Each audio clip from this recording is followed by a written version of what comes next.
नमस्कार,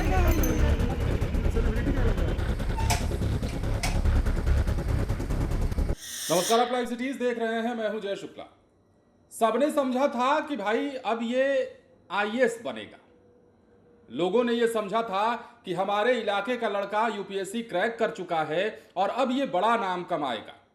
कई जगहों पर उसे सम्मानित किया गया, मालाएं पहनाई गई और उसका अभिनंदन समारोह आयोजित किया गया। खूब खूब प्रशंसा हुई।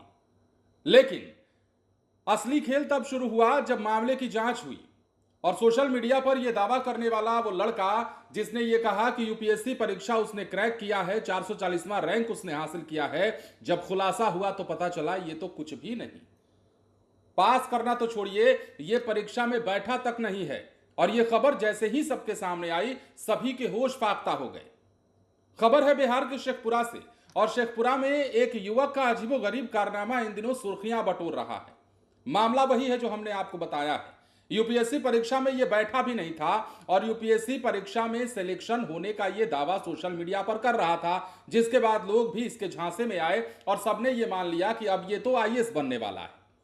अब हम आपको तफसील से तमाम खबरें बताएंगे, लेकिन तस्वीरें सबसे पहले आपको दिखाएंगे। शेखपुरा जिले के मोहली इलाके में फर्जी यूपीएससी टॉपर बनने का खेल आखिरकार बेनकाब हुआ है। लोग भविष्य का जिसे आईएएस कह रहे थे, वो दरअसल झूठ की पटकथा लिख रहा था।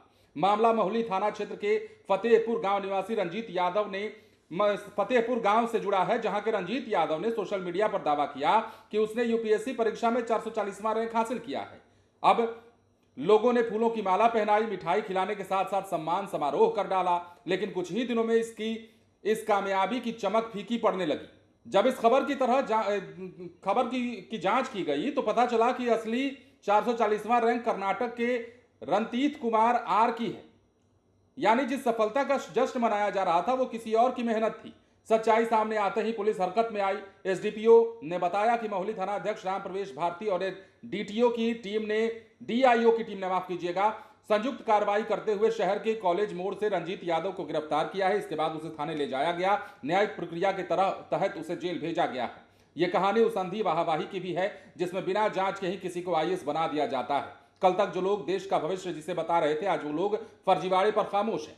अब क्या सोशल मीडिया की लाइक और वायरल पोस्ट की योग्यता भी प्रमाण बन गया है? ये भी एक बड़ा सवाल है। अब क्या कुछ अधिकारी कह रहे हैं, क्या तस्वीरें हैं, जरा देखिए। हाँ, तुम मूर्ख हो इंडिया। APJ कलाम ने कहा था कि मेरे पिताजी ने एक पेपर बेच कर आप यूपीएससी 2025 आप पास कर गए हैं अन्य रूप से, और जिस नेचर से देख रहा था, जिस त्रुटि से देख रहा था, तो महसूस दुखी हो रहा था। सभी को जो है खुश हैं, जितने भी व्यक्ति हैं सभी खुश हैं। आप 3 भाई थे, पता चला है कि आप 3 भाई हैं, सबसे छोटा है और आप सबसे छोटे हैं। जो हैं इनसे जो बड़े हैं वो भी किसान है, पिताजी भी इनका मिसपर्सनेशन का है। अपने आप को उन्होंने यूपीएससी टॉपर घोषित किया है, जबकि इसका सत्यापन करने पर यह ज्ञात हुआ कि रंजीत कुमार जो है वास्तव में ये यूपीएससी का एग्ज़ाम इन्होंने नहीं दिया था। कोई अन्य रंजीत कुमार है जिनका चयन हुआ था यूपीएससी में, पर उनके नाम का इन्होंने गलत इस्तेमाल किया और अपने आप को यूपीएससी टॉपर के रूप में घोषित किया और स्थानीय लोगों के बीच में एक भ्रामक दुष्प्रचार किया और अफवाह फैलाया, और साथ साथ स्थानीय थाना में भी जाकर इन्होंने अपने आप को घोषित किया कि ये यूपीएससी में चयनित है। सत्यापन के क्रम में इनका झूठ पकड़ा गया है। अब इनके विरुद्ध थाना अध्यक्ष के स्टेटमेंट पे एफआईआर दर्ज करते हुए अग्रतर हम लोग कार्रवाई कर रहे हैं। की गिरफ्तारी कॉलेज मोड़ के पास से हुआ है। अभी ये पुलिस अभिरक्षा में है। अग्रतर हम लोग विधि सम्मत कार्रवाई कर रहे हैं। Thank you. तो समझ रहे हैं आप कितना बड़ा खेल था, कितना बड़ा झोल था। पता नहीं दिमाग में इसके आया कैसे। परीक्षा में बैठा नहीं और खुद को यूपीएससी का टॉपर बताने लगा। 440वां रैंक ये लेकर आया, ये दावा करने लगा। पता लगा कि ये 440वां रैंक तो किसी और का है।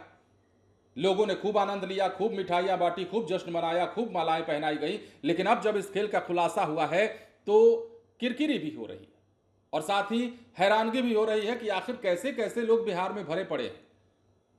मतलब कुछ भी कर देना है।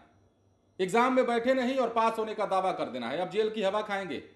पुलिस ने अपना काम करना शुरू कर दिया है और ये महाशय जो कल तक तथाकथित तौर पर आईएएस कहला रहे थे कि भविष्य का भाई ये तो आईएएस है, सम्मान करो इसका, इज्जत से पेश आओ इससे, अब वो जेल की हवा खाएंगे। मतलब अजीबोगरीब है। और हमने इसीलिए कहा ना कि बिहार में पता नहीं कैसे कैसे लोग और क्या क्या सोचते हैं, ये पता नहीं चल पाता। फिलहाल बने रहे लाइव सिटीज के साथ। धन्यवाद।